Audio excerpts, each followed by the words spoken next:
Yes.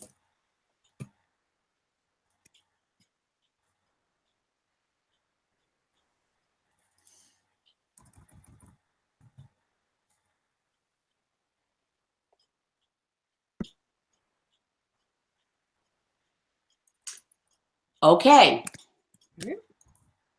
Okay, folks. Hopefully you can see Bryndis. Okay. And Okay, folks. gotta mute that. Hopefully you can see Bryndis and Casey on this live broadcast, our first joint attempt, or attempt at a joint, not an attempt at a joint, that doesn't sound right, an attempt at a joint broadcast. See some people popping in. We're going to do it. Hi, Yurith. Hi, Free to Be Me. Can we do a quick check? Bryndis, are you there? Yes, I'm here. Okay. Can you hear me? And can you see in the YouTube, can you see the comments? No, I can find it on the YouTube. Okay, we're gonna vamp just a little while and let Bryndis so that she can see the comments. This is kind of odd how this works. We're actually together on screen via a Google Hangout, but we have to see the comments via YouTube. Can I ask a quick question? Can everyone see Bryndis?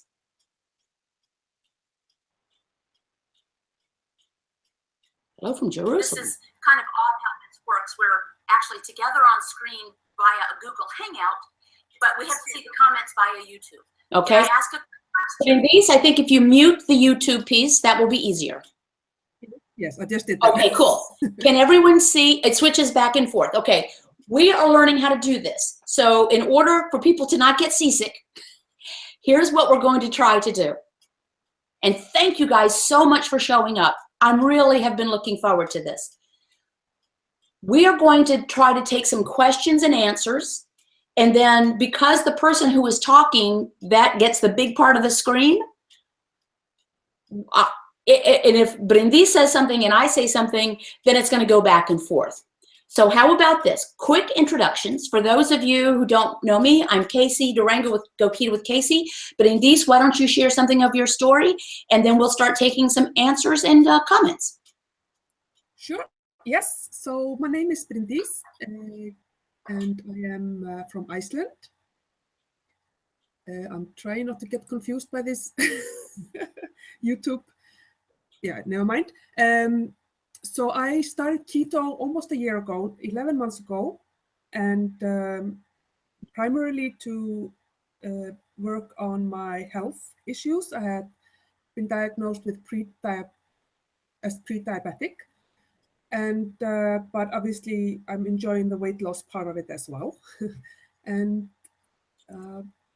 about, I think, 7 months ago, I decided to start this YouTube channel to kind of document my desire to become a marathon runner while on a ketogenic way of eating.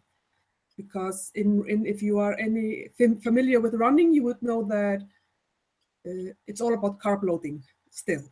So I didn't find a lot of people here on YouTube who are actually both running and doing keto. So I figured that I would at least then maybe, be able to help people out if there were other people in my shoes.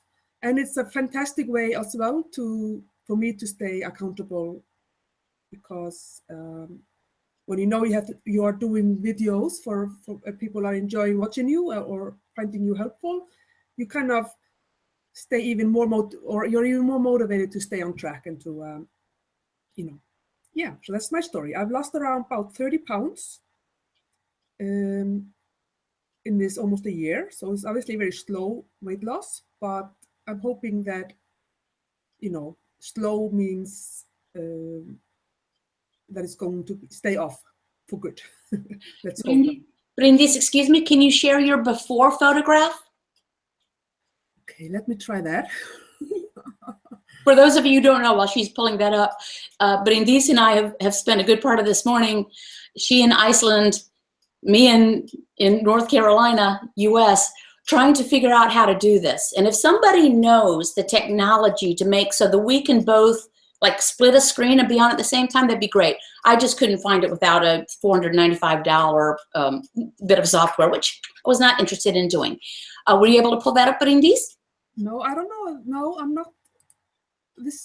No. Okay, so it's tough. You have to go back to Hangouts to share the screen, and it's confusing because for those of you who don't know, both Bryndis and I have two screens with a time delay. So there's the Hangout screen, there's the YouTube screen, and the YouTube screen is like 10 seconds behind what we're actually saying. It's very confusing. So anyway, I'm gonna vamp for a little bit while and I love seeing the people from lots of folks from Georgia, right? Vancouver, British Columbia. That's fantastic. Is anyone here from outside the U.S.? Anyone close to Bryndis, closer to Bryndis than to us?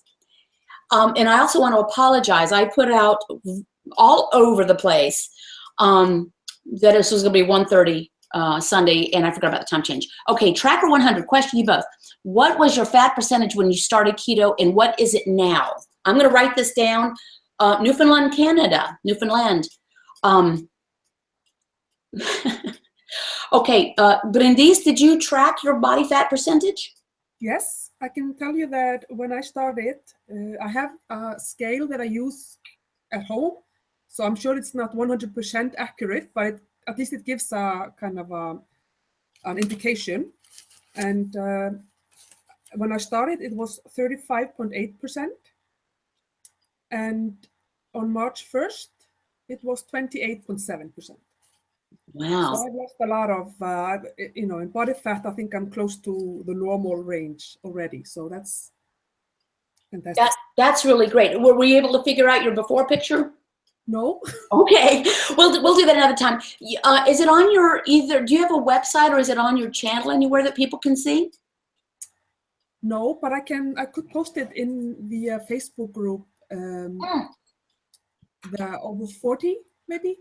Yes, the Keto After 40 and Beyond. Yes. That's great, and that's really growing fast, and there's a lot of good information there. I'm seeing someone from Ireland. We've got Columbus. And so, yeah, people are kind of talking to each other. That's great. I'm going to do something which I think many people have seen this, but I am going to share some before pictures. And I'm going to tell you, part of this is for people can see that you can be really, really big. Even at my age, I'm 58, but Bryndis is significantly younger and having success. But you can do this even as a really large person who was really heavy for a really long time, like nearly 30 years. So I'm going to try to do a screen share. Bear with me a moment. And if you guys can't see it, let me know. It's going to take me just a second. And so, can you guys see that? Bryndis, can you see it? Nope. Did I lose everybody? No, I'm here. Okay. This might be too many moving parts for us. Oh, I see. It's on the delay. Okay. Our keto family is growing. Yes, it is. Okay, people are talking about hard salami slices. I think this is great. So, hey, Karen, Bryndis, if you don't know, K-Kala AK is from Alaska. She chimes in all the time. So, Bryndis, how has your running changed at all or improved, or have you seen an impact with either just because you are fat adapted or because obviously you're 30 pounds lighter, so that must have an impact? Yes, for sure. I think that here, this is too complicated. I know it's hard.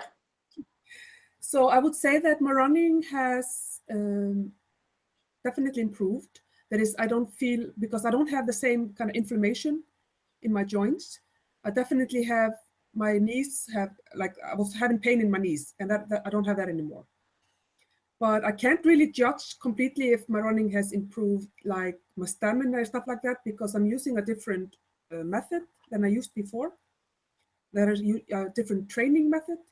So I'm running very slowly because I'm using heart rate monitoring as my kind of the base for my, it's called the MAF method, in case anyone knows what that is. So, but I definitely feel very good after every run, I don't feel as tired and I don't feel as kind of worn out in my muscles. So I would definitely say that it's improved immensely. But that might be mostly, obviously I've lost the weight, but also inflammation has gone down a lot in my body. You know, and I don't know about your experience.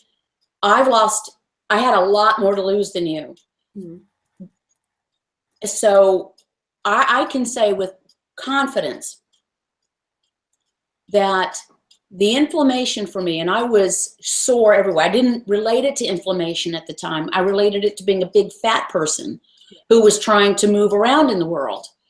And they, you know, everything gets being blamed on being fat, you know, every ail as well if you weren't so fat. So I blamed myself for that as well. And it mechanically makes sense. You're carrying around a lot of weight, your joints get impact. But that wasn't an explanation why my knuckles should have hurt, you know, or my neck. I'm not walking on my hands, for goodness sake. I will say within about 3 weeks, I noticed that I didn't have any more soreness, which I now know was inflammation. And so many people have related to that, have said that they just are not sore anymore. Now, I want to ask, Bryndis, I actually want to address something. And for those of you who have not seen Bryndis' one of her recent videos, it's really funny. And Bryndis is extremely transparent. This is one reason I like watching her videos. When she has a stumble, man, for one thing, she makes it a good stumble. And then she talks about it. And then she's very funny about it. But was that Wagner playing in the background with the chocolate, when you had the chocolate episode? The music was so funny and dramatic. But just for those of you, and Bryndis and I do not necessarily do this exactly the same way. I don't think. I mean, I think there are a couple of differences. And those might be because we are different people. We're different age groups. We have different weight issues. And we, you know, Bryndis can tolerate eating more food than I can.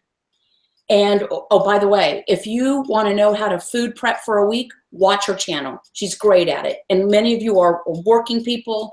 You're shift workers, or you have families and you just have to get out of the house. She has great food prep for the week. And I really, really recommend you watch those. But recently, Bryndis has something that I cannot speak to. I do not suffer, thank goodness, from cravings for chocolate or sweets. Bryndis had a chocolate episode recently. And do you want to talk about it? It was really funny. I think it's really important. You know, I don't have this down pat. I've got it pretty good. Some days are better than others, but I've been doing this for 3 years and I was extremely highly motivated. Can you talk to your craving, or I don't even know if it's a craving. Have you analyzed why you might be doing really well and then eat a bunch of chocolate? Well, I think it's because I decided to go ahead and try out this fasting thing. I'm very intrigued with fasting. And I read this book, The Complete Guide to Fasting, and it's a really interesting book. And I just like the therapeutic or the health benefits of fasting. I think I have been proven to be fantastic, and I really, you know, thought it would maybe be the next step for me. Now that I've kind of gotten keto down, I thought next step would be maybe to incorporate the fasting. But this is the second time this has happened after a couple of days of fasting, where I just go off the deep end, and I can stay away from all the cakes and the French fries and all those types of foods. But we have this chocolate here in Iceland, and it is just made in heaven. I mean, it is just the best thing ever. But it's obviously sugar, and you know, it's not very good for you. And so when I have an incident where I feel deprived, something just like it's an addiction, really. It's just what happens if you're addicted to something, and you have a trigger, and then you just fall into that kind of a deep hole of chocolate fountain, I call it.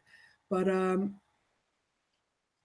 I kind of just decided. My mother taught me that if it doesn't kill you, it will, you know, makes you stronger. or whatever. I don't remember exactly how she says it. That which does not kill you makes you stronger. Yes, exactly. That's how we say it in English. Exactly. And just you can either sit and cry about it, or you can just like pull yourself up and just move on. And so that's what I do. And I figured I would either cry about it, or I can laugh about it and make jokes, and possibly if my videos can help someone else, because there were a lot of people who said that they were having had cravings as well after they had done fasting, and that kind of gives me at least some satisfaction that my struggles maybe are able to help someone else, and just knowing that you're not alone in it, and that but I have I have this binge eating thing that has followed me over the decades, and this chocolate I don't know, it's my arch nemesis, as I call it. It really is. Well, I'm just reading some comments because I know it's hard to do well. First of all, Lori says that she loves Mario the cat. Oh, Mario. Mario, the most spoiled cat, certainly in the Northern Hemisphere. Love Mario. And you can hear him purring all the way through. It's fantastic. And then Pamela says, yes, love Bryndis' chocolate video. Watched it over and over yesterday. And for those of you who don't know, the name of your channel is? Bryndis, Running on Keto. And Bryndis is Bryndis, Running on Keto. Really good. And I don't know, I find you very, very funny, and I love your musical interludes. Does anyone have, no, but Bryndis, so you think that this has happened when you've come off of a fast? Well, this was the second time I had done a fast, and second time this happened to me. So there's definitely a correlation, whether there's a causation, no, what do you say? I don't know, but there's definitely something about me fasting. And this is one of the things that I definitely do differently than you do, Casey, is that I eat all the fat. To everything, and I eat all the fat, because that has so far at least kept me from falling into my craving, or like going after my cravings. But I definitely feel now that I'm been doing keto for such a long time, and I'm fat adapted, and I don't need to eat as much, and I need to probably start decreasing my fat. But I just don't want to. I know. We had a little fun thing because for those of you who watch me, and I eat fat for sure. There's still the majority of my calories come from fat. I don't add fat. And I had done the bulletproof coffee and everything. I just found, for me, that was months and months ago. One of my first videos I made was about bulletproof coffee. And it's really good. I mean, I really like it. It kind of jazzes me up. But then I realized that I had stalled out. And so I was asking myself questions. And I found, for me, at my stage of life and my size and my blah, blah, blah, I probably needed to cut back on dietary fat. So I made some comments about don't stick all the fat. And I think not long after that, I saw Bryndis. We had not talked at all. I think I saw in a video of yours, Bryndis, you had said, yes, I have my keto coffee, which I love, and I will continue to love, and I will continue to drink, and they will have to come get it out of my cold, dead hands. I'm never going to give up my keto coffee. And I have no idea what that was in relation to me preaching don't allow the fat. But this is, I think, what is very important. And Bryndis is very smart, and she self-analyzes. You're about a minute away from a PhD, right? I mean, you're an educated, yes, inquisitive-minded person. And you read and you self-analyze. So, I think that's interesting I think this is a very important message. And I know that there are some people who do, for instance, net carbs. That probably wouldn't work for me. I'm so low carb. And they are very successful on it. And they are very successful on super bulletproof coffee and fat bombs and stuff. And they're able to do fake baked goods, and it works. I think that is fantastic. And I think that it's an important message that anyone who is trying to do something like this, frankly, if you're trying to do anything in life, you're not going to necessarily serve yourself well by measuring against anybody else. particularly when something is so complex as the human body's reaction to so many different things. You know, if we were all sitting in a room together, we could all be exactly the same age, height, weight, and gender. We would all be experiencing the same ambient temperature, the air temperature. And some of us would be sitting with parkas on, and some would be fanning ourselves. So it would be just as ridiculous to say, okay, I'm really cold, so would you please put on a jacket? As for me to say, I can't tolerate fat, would you please, or I can't tolerate nuts, would you please not eat any? You shouldn't eat any because I can't tolerate them. Mm-hmm. And I think the self-examination is what we need to ask. And that's why I think measuring is really important. You know, Bryndis, you might know this saying about this better than I, something about if you don't measure it, you can't change it. Yeah, exactly. So you have to, this is why I like a lot of data. So if something goes off the rails for me, I say, wow, this is weird. The scale is doing something odd. I like to look back. And so if I'm in ketosis, I know that I'm not overeating carbs, et cetera, et cetera.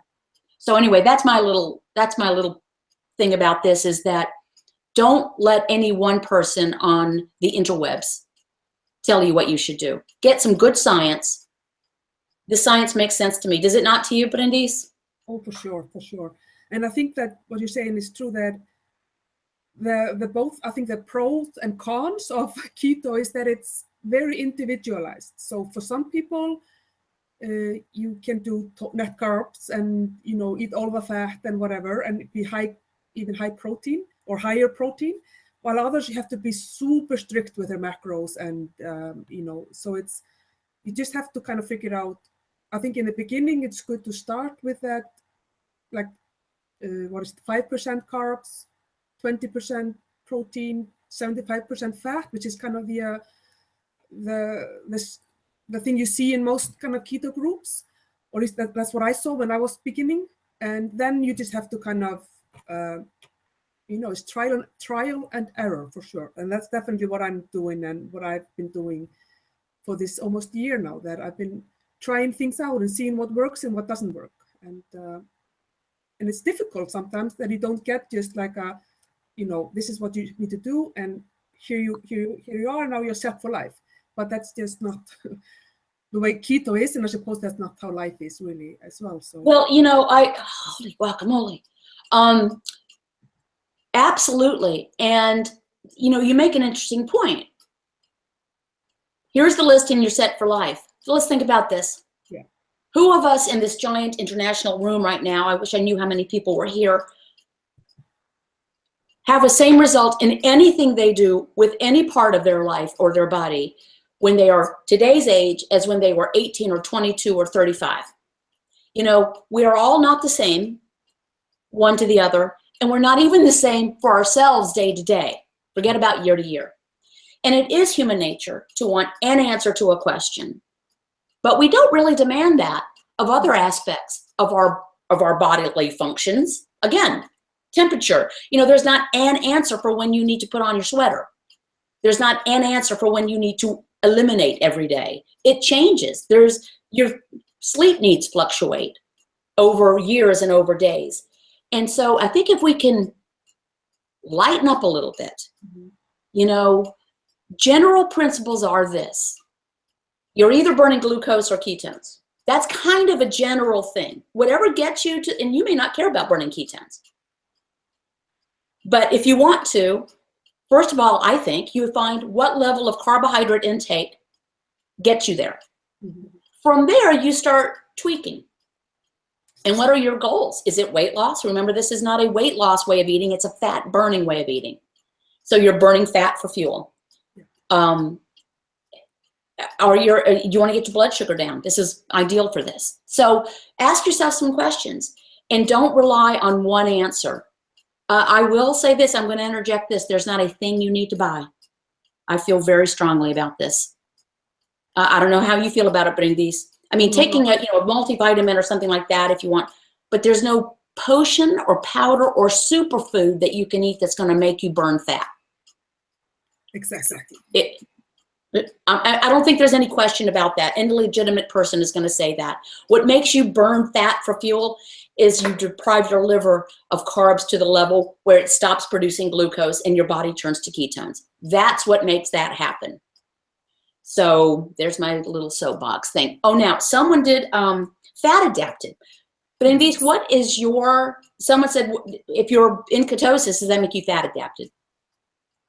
I think if you're burning fat for fuel, that makes you fat adapted. Yes. There might be a broad range of what gets you there, but pretty much if you're fat adapted, you're burning fat for fuel, is my understanding. Is that your understanding of it?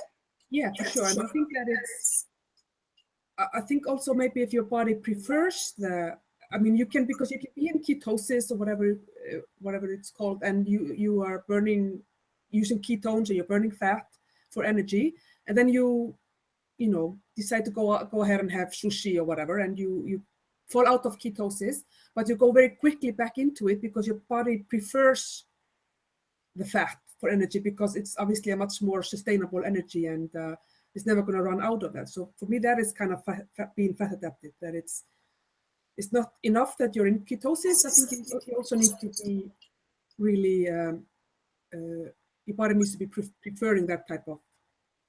Now, I will interject that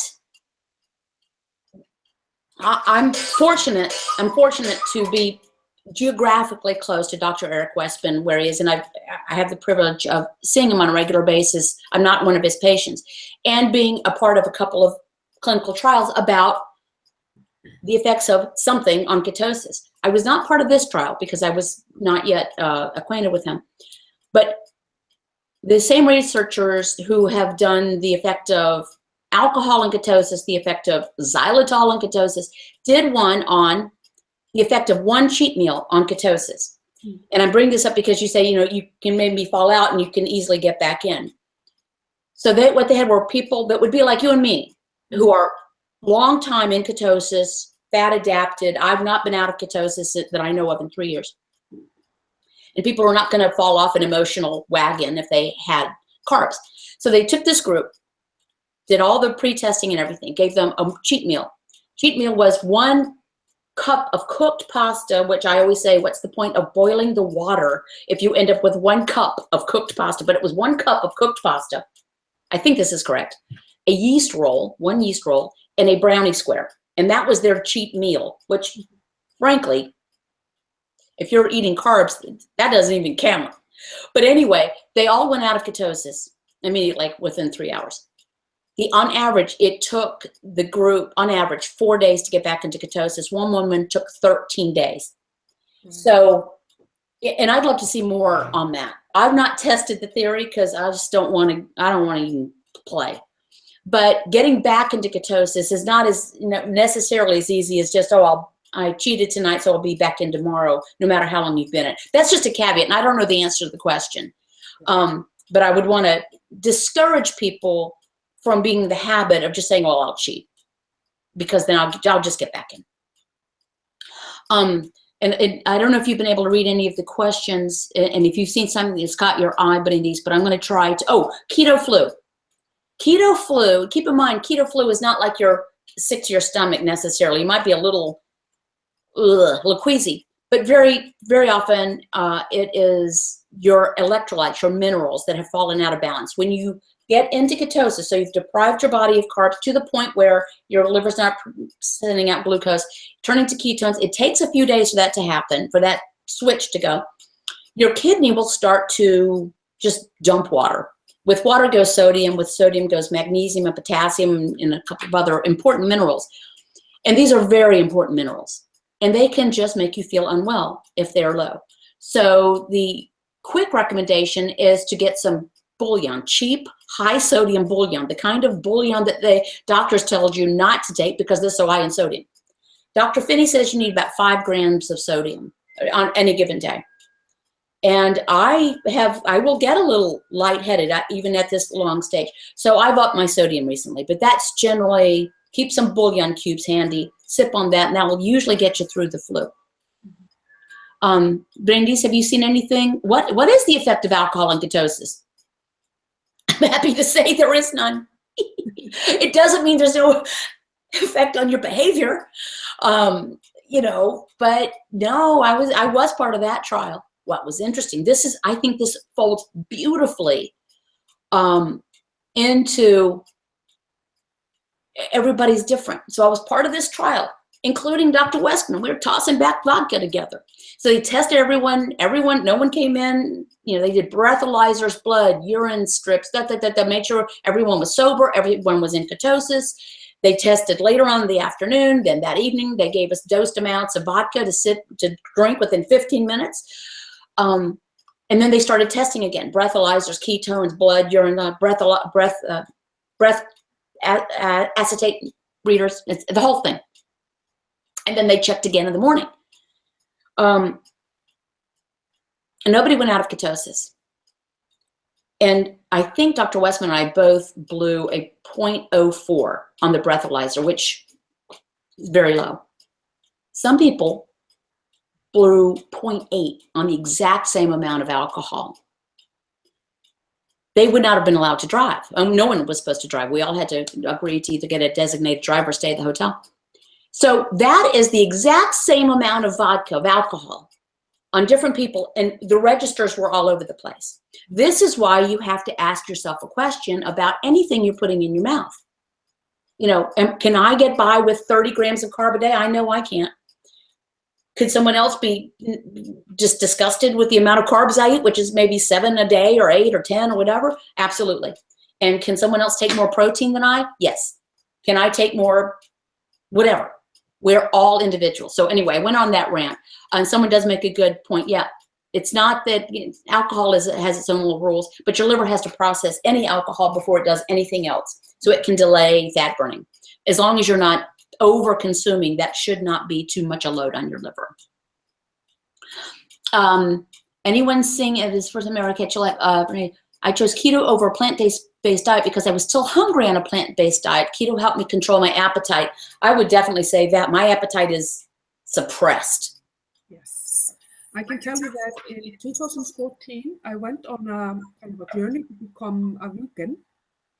I had decided that I wanted to become a vegan because of ethical reasons mostly, and I ended up, I don't know if I want to say this because it can be very controversial, but in January 2015 I was diagnosed pre-diabetic. So whether that's because of all the carbs I ate on a plant-based diet or if it was just something that was going to happen anyway, I don't know, but I was continuously hungry and became more and more unhealthy as I tried a plant-based diet. And I think that's very sad. I'm in awe of people who can eat plant-based, because I think that we as a human the way we treat animals is just absolutely horrible. But at the same time, you can't compromise your health for that. At least I didn't want to do that. So yeah. And it is controversial. And at the last support group meeting, Dr. Westman made the point that, because someone asked, can you do this on a vegetarian diet? He says it can be done. It's challenging. And he said he understands the vegetarian movement, the vegan movement, is about protecting animals. And he says, I understand and respect that. I want to protect humans. And it sounds hierarchical, but it does make sense. And if we, in a perfect world, if we can, get locally sourced protein that is healthy and happy and humanely treated, that is the best. Small steps. Okay, Heidi says, I've been on keto for 6 weeks. I work in a kitchen all day and do not desire all the carb foods I had been eating previously, down 12 pounds. That is great. And I don't know about anyone else out there. I am not interested in carbs. And I don't come as someone who, people tell me, well, it's easy for you, but I love bread. Really? Do you think that I got that fat? Remember those before pictures without enjoying bread and pasta and chips and absolutely. And my husband, who is from South America, from Colombia, South America, was having a conversation at this pork meeting afterwards with somebody. Every culture thinks, well, it's fine for you, but my culture, we eat X, Y, Z. And every culture, let's face it, other than the Inuit in the Maasai, it's carb-based. It's bread, potato, pasta, rice. It's all based on carbohydrate because that's agriculture and it's easy to feed a lot of people that way. That's how our population expanded so quickly. One of the reasons. So it's an easy argument to make, but it really doesn't hold water with me. Everybody I grew up eating Wonder Bread with margarine and sugar sandwiches and Oreos. One of my earliest memories is walking around a house with a bag of Oreos under my little arm. I was about 3 years old. I was the 6th of 7 children. All my mother wanted was quiet. She just wanted a kid not talking to her for a minute. She wasn't trying to kill me. It's just you do what you do. So anyway, that's another rant. Hello from Saudi Arabia? Wow, that is fantastic. Am I correct that Saudi Arabia has one of the fastest growing incidents of type 2 diabetes? I think I've read or heard that. Or gastric bypass surgery. It might be that. One of the fastest growing populations getting bypass surgery. I was really surprised to hear that. Yeah, ate the sugar sandwiches as well. Wow. Okay, someone asks, anyone have psoriasis? I have a coaching client who asked about skin. Has anyone had any skin issues that have either been exacerbated or helped with this? I find, my skin is old, but I really can't tell a difference between it. I haven't had any rashes or anything. Does anyone else have a question for either? Oh, someone says psoriasis is grain related. I'm unfamiliar with psoriasis. Does anyone have a keto specific question for either Bryndis or myself? Bryndis lives in Iceland, and I think that's fascinating. And she loves the snow. By the way, we were supposed to get snow here. It's very exciting. The sun is Carolina blue this morning. We had 7 flakes of snow at about 8 this morning. Bryndis lives in Iceland. Oh, Pamela, you are so delicious. And am I correct that for this time of year, you really don't actually see the sun? You see the light, but you don't see the sun? Well, it's come out now. Oh. From mid-November, January, where I live. Are you north of the Arctic Circle? No, I'm just at the Arctic Circle. Wow. Very interesting. And I do need to get your address, Miss Thing, because I do need to send you some reduced sugar ketchup. And I'm serious about that. So I need your mailing address. Any questions? Let me see. My skin surprises that my seed warts went away. Well, that's good. Yes, Middle East growing in incidence of type 2 diabetes. Okay, Sabrina writes, her 16-year-old son is doing this. Do you know I've heard from several people now who they're doing it with their children? And this question came up with Dr. Westman, not at the meeting, but on a different call. He said there's really a false dichotomy about children that should not do this. He said it's a false thing. Children thrive on this. Infants, the fetus is in a ketogenic atmosphere. Breast milk is ketogenic and full of saturated fat. It is the ideal way for children and babies to eat. Professor Tim Noakes is on trial for tweeting that kids should be eating this way. That's big drama in South Africa.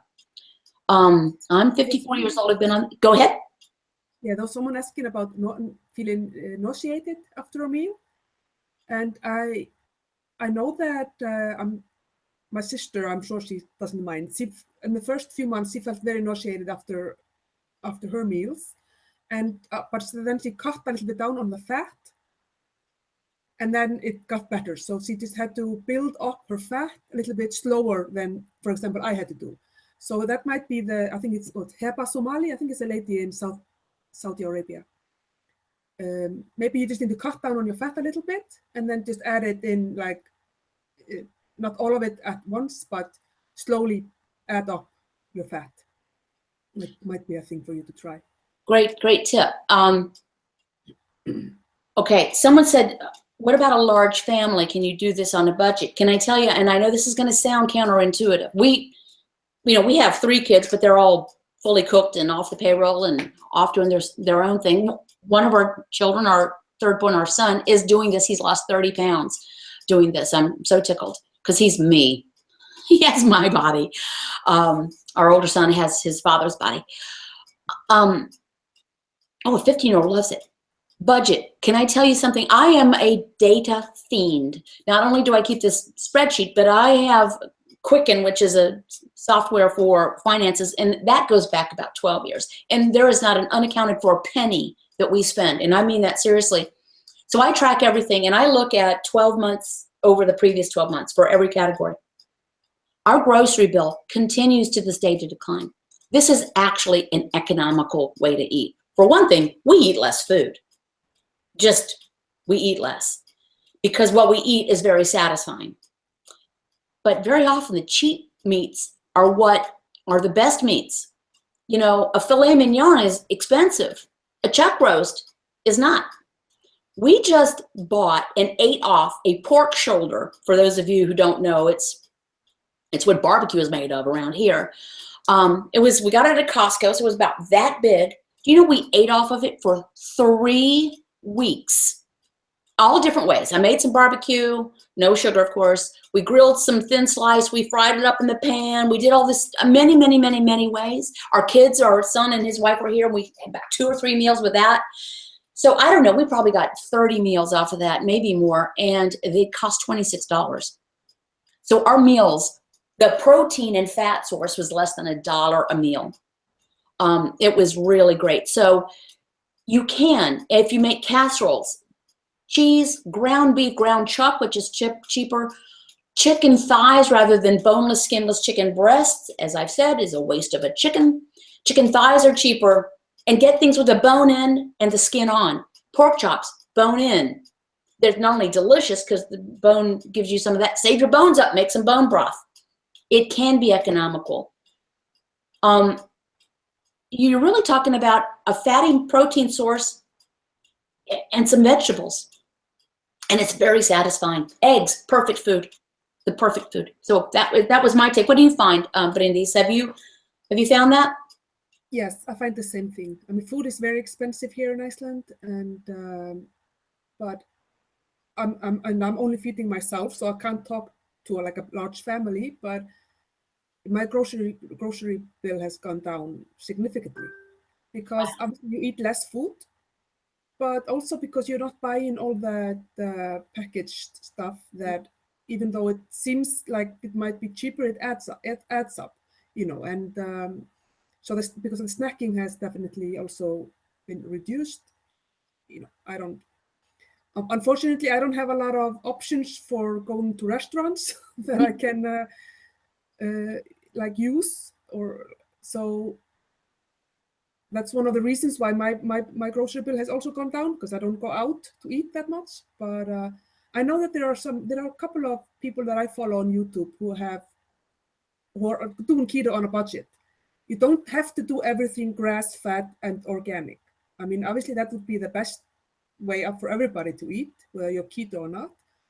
But you know, it's not realistic as of yet, at least. So I totally agree. And our eating out bill has gone down as well. For one thing, it's so easy. These meals are so quick for us. I mean, we've just kind of gotten it down. My husband, I put it on Instagram. My husband threw together our late lunch, early dinner yesterday. Seriously, 5 minutes from start to finish. It was delicious. It was quick. And I can't imagine paying someone to have made it. You know, it was just delicious. So our eating out bill went way down. Yet junk food sounds cheap. Here's the thing. Food can be more, not only, it can be more expensive, it's more valuable. You know, it has more worth. It's going to get you a bigger bang for your buck. There's 9 calories of energy in every gram of fat. There are 4 calories of energy in every cheap carb. Mm-hmm. Not to mention, you're going to be compelled to eat more because your brain's going to tell you to eat more. Mm-hmm. It's a terrible vicious circle. The food manufacturers have really struck gold. Really struck gold. Yeah. I mean, you know, the cigarette manufacturers figure out a way to hide the fact that they're cigarettes, that nicotine was addictive for a long time. And now we know that the carbs turn into sugar, which is addictive. Keep in mind, carb is a carb is a carb. It's all sugar as far as your liver is concerned, right? Mm-hmm. A whole grain bagel is a carb bomb, and a Snickers bar is a carb bomb. It's all sugar once it gets through your liver. From Texas, love barbecue. Yeah, well, North Carolina barbecue is different. And we have 2 types in North Carolina. It's a big war going on. No, not really. It's not a war. Any other questions? Bryndis, is there any point you wanted to make or something that you've been thinking about? No, I think that someone asked about the ratio between like carbs, protein, and fat. And I think I mentioned that earlier on, that somewhere in the beginning when I started keto, I saw the ratio that 5% carbs, 20% protein, which is the moderate protein, and then 75% fat. And I think it's a good ratio to keep in mind when you're starting and kind of while you're getting your feet wet, as they say. So, but I think I'm done. Okay, very good. I do want to add someone. I think a wag was making a comment. This was way up ago, and I'm sorry if I didn't mention. Someone said Sundays must be lipstick day for Casey. And I will tell you, I did put on lipstick today because Bryndis sets a high standard. Bryndis has beautifully applied makeup, and she and I had a chat earlier trying to test drive this whole thing, and I looked like a hot mess. I'm telling you, so I thought, I can't do that. I've got to try to look better. Come on. And Bryndis has beautiful makeup videos. I mean, you really like that, right? I mean, Yes. I like watching how you're doing. I think you look great. Okay, does anyone have, we're going to try to wrap this up. It's been about 45 minutes. Does anyone have a question that they want answered? Any suggestions? I think this is a great opportunity to ask someone of different backgrounds, different approaches, similar approaches, but different. And I'm still really interested in I'm looking forward to finding out how Bryndis approaches her self-called binge eating, particularly when it's triggered after a fast. I think it's fascinating. Mm-hmm. And I don't want to say, well, it's mental, because that sounds like it's not real. It's real. But what's the trigger? And I think that's really an interesting thing to find out about ourselves. For those of you who know me, my question has been, am I eating out of habit or hunger? And I've worked and worked and worked and worked at that. And it's not an emotional thing. It's really just habit, but I've had to overcome it. So have you had any more thoughts that you want to share about that? Well, I mean, it's a very interesting journey that I'm on. I find that I'm trying to figure out what exactly it is that causes me to binge. I don't know if that's not.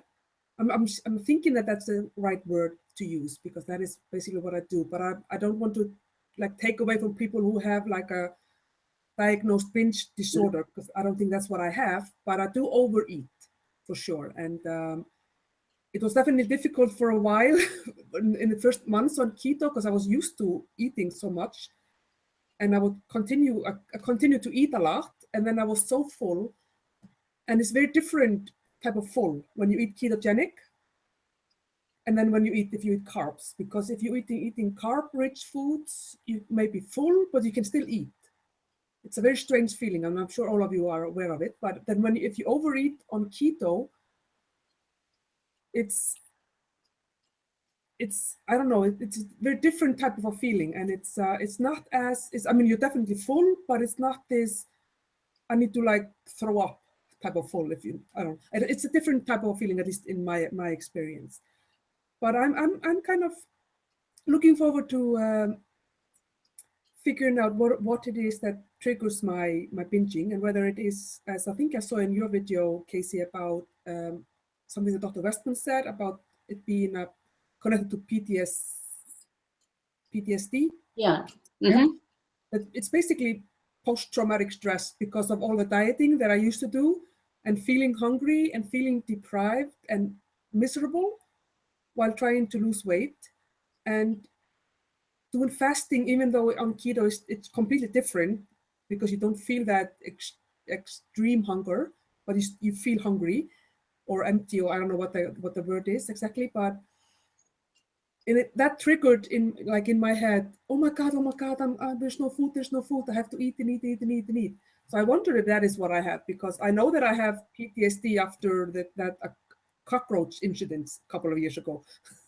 Oh, I don't think I heard about that. I'm gonna have to go back and look. Oh dear. But so I know I'm just kind of kidding, but I can definitely see that there is a connection between feeling unsatisfied after a day of eating and that triggering something in my head that I need to like go and now eat all the food. So, but it's a journey, and It's a journey for sure. It is. I'm so glad you started yours earlier in life than I did. I often say I wish I knew then what I know now, but if I knew it then I wouldn't be here getting to chat with you. So I believe in it. Now I do want someone, we talked about, someone asked, are Atkins bars okay? Nope, they're not. That has nothing to do with the original Dr. Atkins. It's just a candy bar. Seriously, just don't. Dietary fat. Someone said, I have 100 pounds to lose. Can I just burn body fat instead of eating all the extra fat? Yes. Here's what you have to do. You have to become a fat burner, which means you need to go into ketosis, so you're not burning glucose. Get to that point and then find the level of dietary fat that works for you. I was losing fat, then I kind of flatlined. That's when I gave up the bulletproof coffee and all the stuff. I realized, okay, I'm eating all the fat my body needs for energy. I need to cut back. But that's when you start asking yourself the question. And to answer the question, no, we got zero snow. I made a video yesterday. I was next to the fireplace. Last week, or Wednesday, I'd been next to the daffodils. We got no snow. Device, okay. Okay, anything else before we clock out? Because I don't want to overstay our welcome. Thank you for all you guys for the super chat. That is unbelievable and really kind of you. And we'll, I think we maybe want to do this again if you're up to it, Bryndis. We'll kind of play it by ear. I'm having a YouTube live tomorrow morning, 9 a.m. Eastern Daylight Time, GMT -4. So I'll be doing that. I'm going to try to do it every Monday as long as my schedule allows. I really get a lot out of it. Okay, I think, and Pamela writes, I think emotional things trigger a want to binge to eat something that's not keto, being tough so far. You're buried in snow in Newfoundland. Oh dear. Yeah, eating the emotions. I love this phrase. I love it. Somebody shared it with me. If hunger is not your problem, food is not the solution. I love that. It's hard to keep in mind, but it's true. Thank you guys. I'm going to go ahead and guess we're going to sign off, Bryndis. I know it's a little bit later where you are. So thank you for joining. And you maybe have school tomorrow with all those youngins. So thank you very much. And check out Bryndis' channel for 100% sure. It's Bryndis running on keto. She does all kinds of videos. Some of them are almost travel logs, food prep, grocery hauls, confessionals, hilarious videos about eating all the chocolate, and dramatic music in the background. I just laughed out loud at one point. So keep it cool, keep it in the road, enjoy it. Bryndis, in the way you say goodbye in Icelandic is bless. Is that correct? Yeah, bless. Bless. Okay, thank you very much, guys. Thank you for showing up. Really appreciate it. This was good. Thanks, Bryndis. Bless, bless. Bless, bless.